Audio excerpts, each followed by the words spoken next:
Shabbat Shalom. This is Rabbi Young coming at you with the weekly video email. This week's Torah portion is Bereshit, the very beginning. And in science class, we were taught that in order to measure time, you have to look at the movement of the planetary bodies. A day happens when the Earth rotates one time. A month happens when the moon goes around the Earth one time. A year happens when the Earth goes around the sun one time. But a week, there's nothing that happens one time that tells us a week has happened. That's because the week is the only calendrical measurement of time that does not come from planetary movements. It comes from the Torah. It comes from the belief that God created the world in 6 days, and on the seventh day, God rested. The weekend is an innovation of the Jews. You're welcome. And our practice of going to work 5 days a week and taking a weekend off is, in a way, an expression of our faith. And that's the cool thing about Shabbat, is just by taking the day off, we are expressing our faith in God for having a part in creating the world, at least. I'm personally an evolutionist, but that's another story for another time.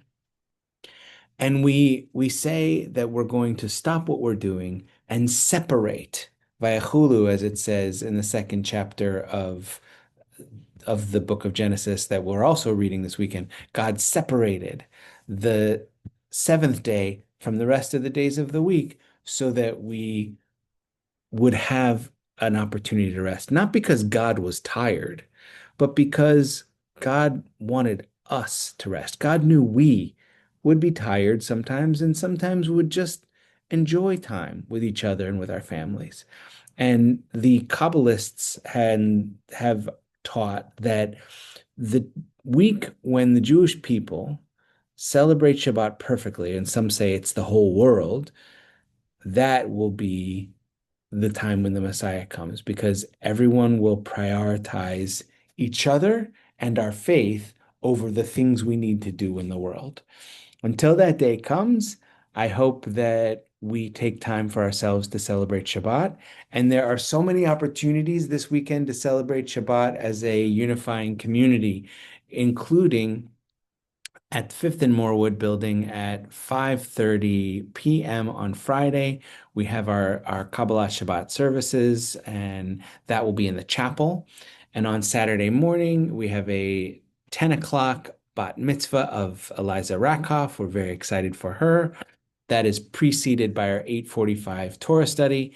And at the Forbes and Murdoch campus, we have a 7 o'clock Friday evening service. And on Saturday morning, the 9:15 minyan, a 10:30 bar mitzvah service, as well as the 8:30 Torah study. So all these opportunities to get together to celebrate Shabbat as a community, there's just no excuse to not do it. We'll see you this weekend. Shabbat Shalom.